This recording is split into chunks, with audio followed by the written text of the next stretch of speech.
nome do Pai, do Filho e do Espírito Santo. Amém. Vinde, Espírito Santo, enchei os corações dos vossos fiéis e acendei neles o fogo do vosso amor. Enviai o vosso Espírito e tudo será criado, e renovareis a face da terra. Vamos agora fazer a última meditação desta série sobre a ressurreição e a esperança cristã. Uma última meditação dedicada a Maria, Mãe da Santa Esperança.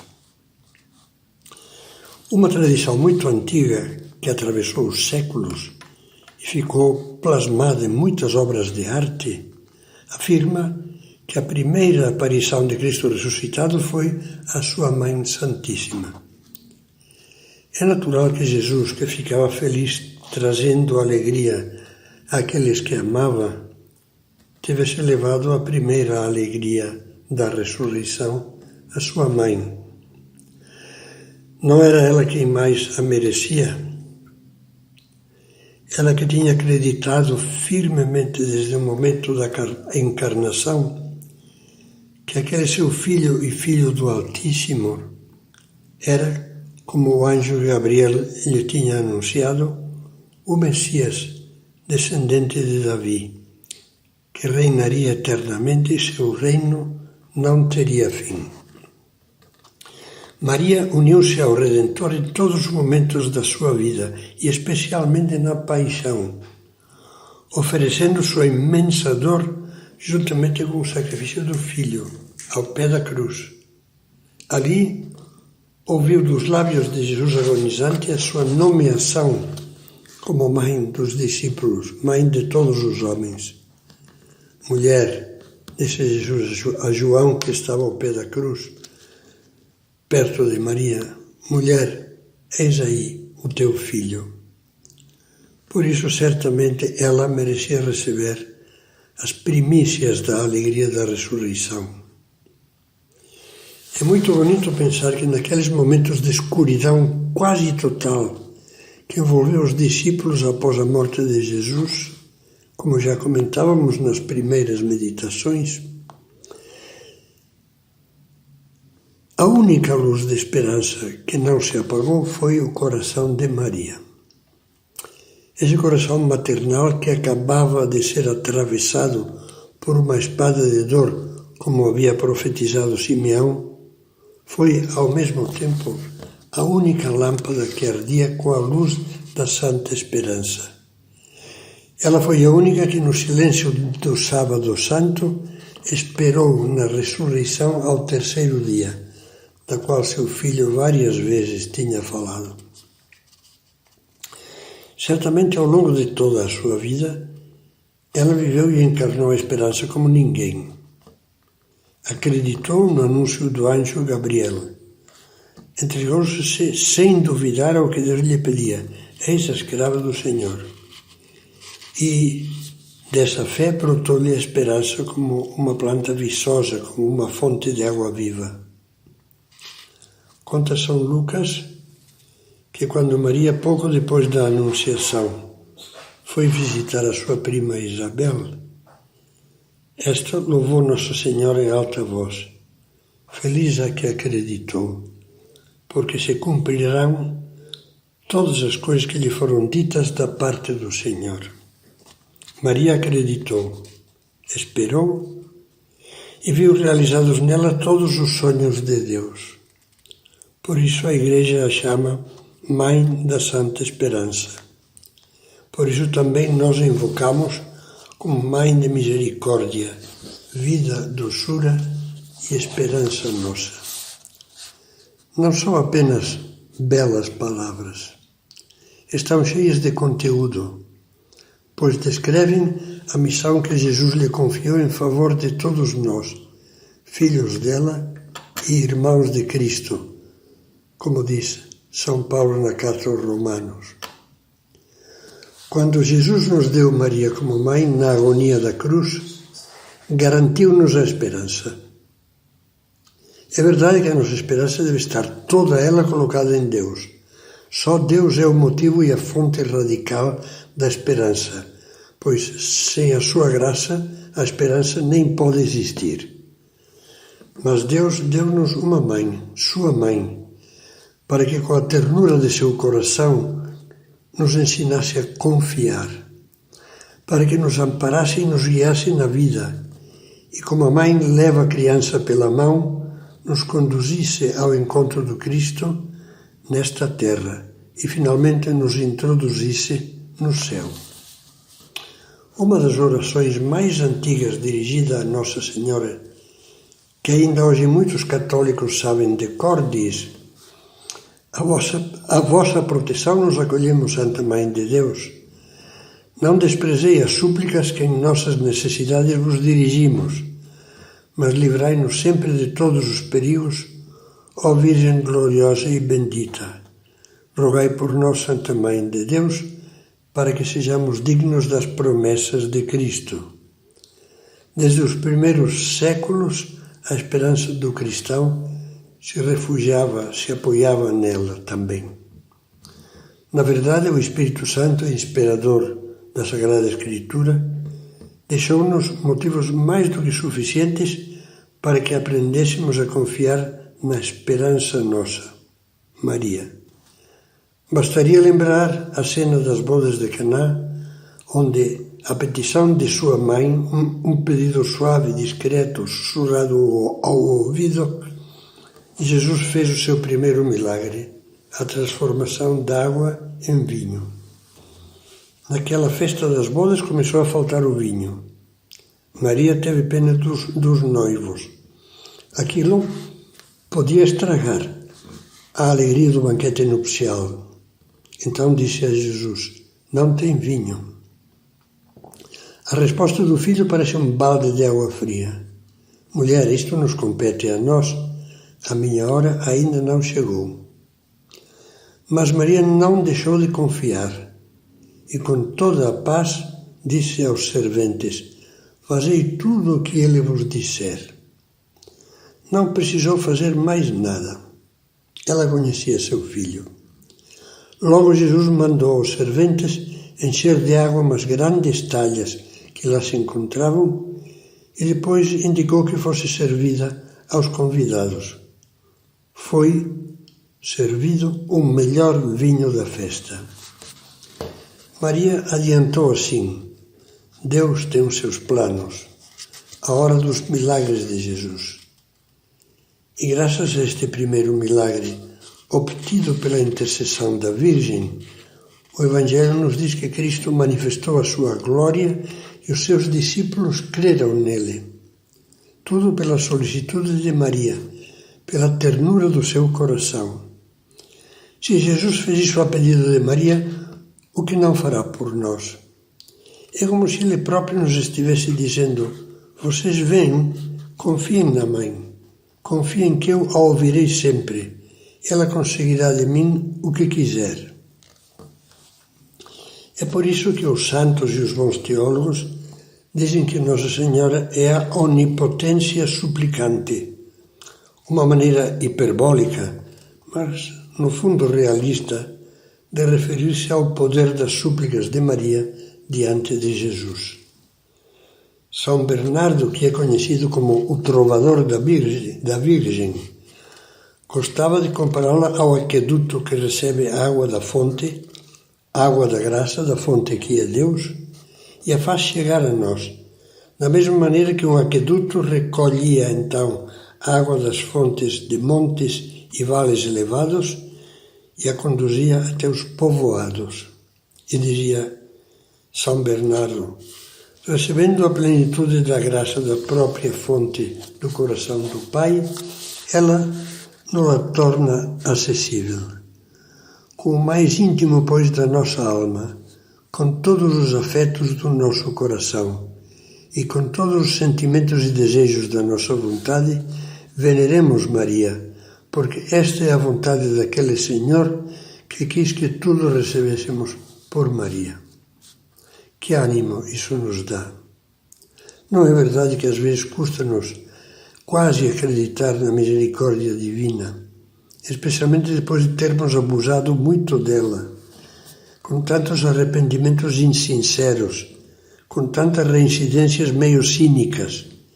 E, no entanto, nem no pior dos casos, devemos desesperar da misericórdia de Deus, ainda que nos vejamos afundados, como um filho pródigo, na mais suja lama do pecado. Nessa triste situação, ninguém como Maria para nos ajudar. Ela é mãe. Não tenhamos medo, por mais imundos e manchados que estejamos. Ela não deixará de facilitar um bom banho às suas crianças. Ela nos moverá ao arrependimento sincero. Ela nos levará, se for preciso, pela orelha até a confissão e nos carregará finalmente no colo, limpos e felizes. Se eu fosse leproso, escrevia São José Maria Escrivá, minha mãe me abraçaria. Sem medo nem repugnância alguma, beijar-me-ia as chagas. Pois bem, e a Virgem Santíssima?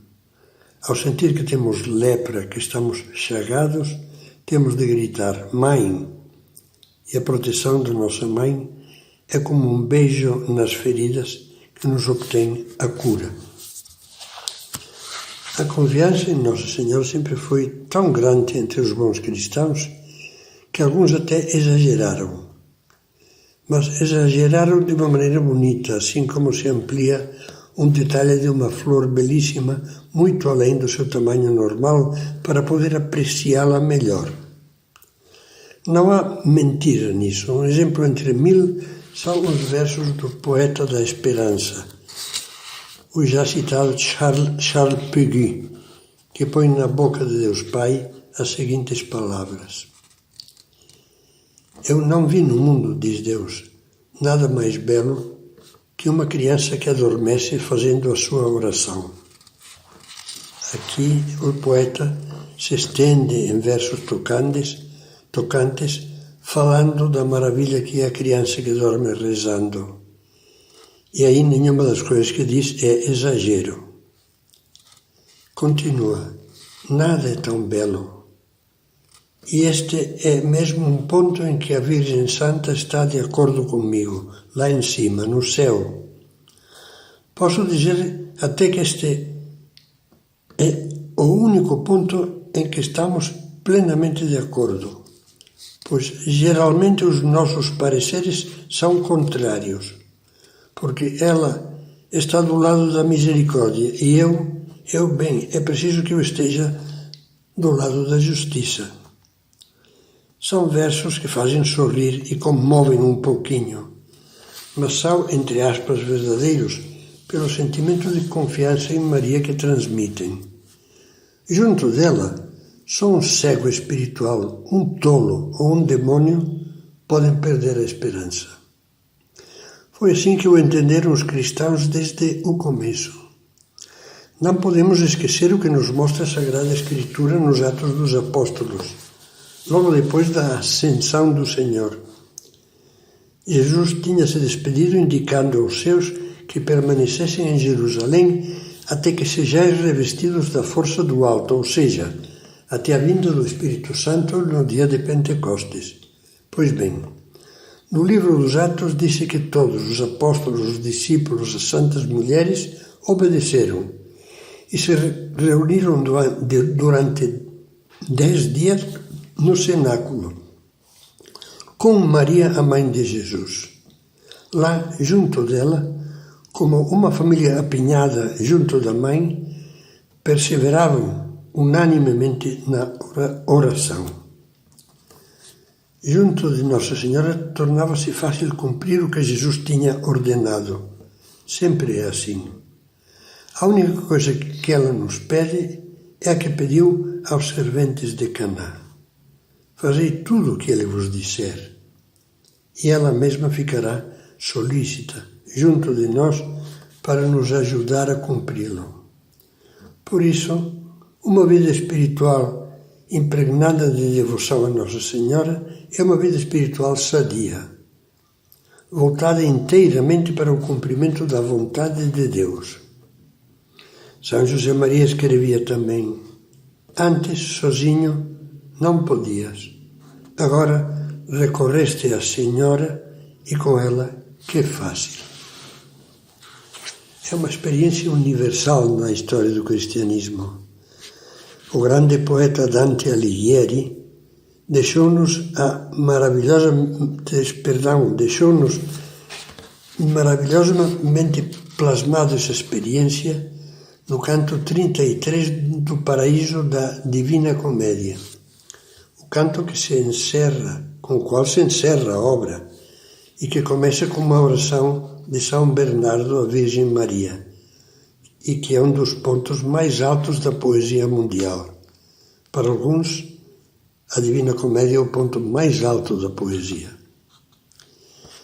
É uma prece de São Bernardo a Nossa Senhora que, entre outras coisas, diz assim: Ó Virgem Mãe, filha do teu Filho, humilde e alta mais que criatura alguma, termo imutável dos desígnios divinos. Cá no céu, diz cá no céu porque São Bernardo está no céu, falando com Nossa Senhora em favor de Dante. Cá no céu, tu és para nós sol radiante de amor, e embaixo, entre os mortais, és uma fonte viva de esperança. Senhora, és tão grande e tanto podes, que quem quer graça e a ti não recorre, o seu desejo quer voar sem asas. Em ti, misericórdia, em ti, piedade, em ti, magnificência, em ti se junta quanto há nas criaturas de bondade. Se você puder, leia isso no original italiano. Mesmo que a tradução o torne desbotado, mantenha a alma dos versos. Anteriores a Dante são umas palavras anônimas, cheias de devoção, que alguém rabiscou num manuscrito medieval falando das rosas que compõem o Rosário de Maria. Diz: quando a bela rosa Maria começa a florescer, o inverno das nossas tribulações se desvanece e o verão da eterna alegria começa a brilhar. É poema popular bem simples, mas muito expressivo. Na realidade, a nossa confiança em Maria não só deve ser singela, como a fé encantadora do povo simples, mas deve adquirir a pureza e a simplicidade da infância. Podemos dizer que a nossa confiança só será perfeita quando, tal como Jesus nos pede, nos transformarmos e nos fizermos como crianças. A este propósito, vale a pena evocar uma lembrança de há bastantes anos. Trata-se de um pequeno episódio da vida de um padre do interior, um padre alto de 2 metros de altura, ossudo e desengonçado como um Dom Camilo de Guareschi, que foi meu amigo e continua a sê-lo lá do céu. Aconteceu que na altura do Natal, seguindo o costume de sua terra, preparava-se para receber algum presente trazido na corcunda dos camelos pelos Reis Magos. Nessa ocasião, seguindo um sistema do tipo do amigo secreto, os Reis Magos íamos ser um grupo de colegas, padres como ele. Cada um escreveria a carta aos reis fazendo o pedido. O nosso Dom Camilo, esse padre amigo, que se chamava Pedro, escreveu esta carta. Meus caros Reis Magos, muito embora sempre vos tenha amado e pedido favores, especialmente quando fazeis a vossa visita à terra, no dia 6 de janeiro, não vos tinha escrito desde faz bem me lembro uns 30 anos.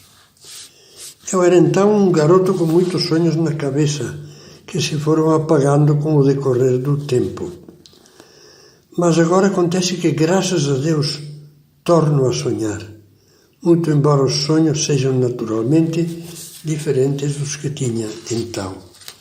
É que ele tinha tido um revigoramento espiritual. Mas agora acontece que, graças a Deus, torno a sonhar. O meu desejo atual é o de tornar a ser criança, apesar da minha respeitável estatura, para assim conseguir de vós quanto deseja e precisa meu coração de menino. Sim, o que para mim eu quero é isto, que me alcanceis a infância espiritual para que sempre possa caminhar agarrado à Mãe de Deus, pois provavelmente vos seria meio difícil conceder-me a infância corporal. A providência divina fez-me também pai de umas boas centenas de almas que amo entranhadamente e para as quais vos peço muita saúde espiritual, visto que muitas delas estão doentes. Com a certeza de que me haveis de conceder o que vos peço, beijo as vossas mãos benfazejas. Os Reis Magos atenderam seu pedido. Ele recebeu como presente uma imagem de Nossa Senhora, lindo, com olhar de mãe e um sorriso cálido, que fazia com que qualquer um se sentisse perto dela como uma criança, amparada, segura, aconchegada. Como história puxa história, aí vai para terminar esta série. Outro belo episódio dos tempos modernos. Um dos maiores poetas do século XX foi o francês Paul Claudel, um diplomata que se converteu ao catolicismo com o auxílio de Nossa Senhora. Certa vez assistia, só por senso estético, sem fé, ao canto do Magnificat na Catedral de Notre-Dame de Paris. Maria tocou-lhe o coração, alcançando-lhe do Espírito Santo a graça de crer, e meteu-o para sempre no coração de seu filho Jesus. Claudel tornou-se um grande católico e foi um dos maiores poetas e dramaturgos do seu século. A graça da conversão ficou-lhe tão gravada na alma que sempre que podia dava uma passada por Notre-Dame, entrava na igreja e ficava a olhar para a imagem da mãe que o havia salvado, que o salvara. Ele mesmo, num dos seus poemas, descreve qual era nessas ocasiões a sua oração. A tradução dá uma ideia, ainda que, como toda tradução, prejudique o original. Diz assim: é meio-dia, vejo a igreja aberta. É preciso entrar. Mãe de Jesus Cristo, não venho rezar. Nada tenho a oferecer e nada a pedir. Mãe, venho apenas olhar para ti. Olhar para ti, chorar de alegria, de recordar que sou teu filho e que tu estás aqui. Apenas um instante, enquanto tudo para. Meio-dia. Estar contigo, Maria, neste lugar onde tu estás. Nada dizer, olhar para o teu rosto, deixar o coração cantar em sua própria linguagem, porque tu és a Mãe de Jesus Cristo, que é a verdade entre os teus braços e a única esperança, porque estás aqui para sempre, simplesmente porque tu és Maria, simplesmente porque existes, Mãe de Jesus Cristo. Nós te agradecemos. Esta é a verdadeira devoção a Maria. Esse espírito é o que deveríamos colocar em cada Ave Maria, em cada terço, em cada Salve Rainha, em cada oração silenciosa, em cada ejaculatória à Virgem Santa, em cada olhar às suas imagens e em cada suspiro filial. Agradecemos a Jesus a Mãe que nos deu, porque com ela, repito, é impossível perder a esperança. Digamos-lhe com palavras da antiga antífona Salve Rainha, vida, doçura e esperança nossa. Esses vossos olhos misericordiosos a nós volvei.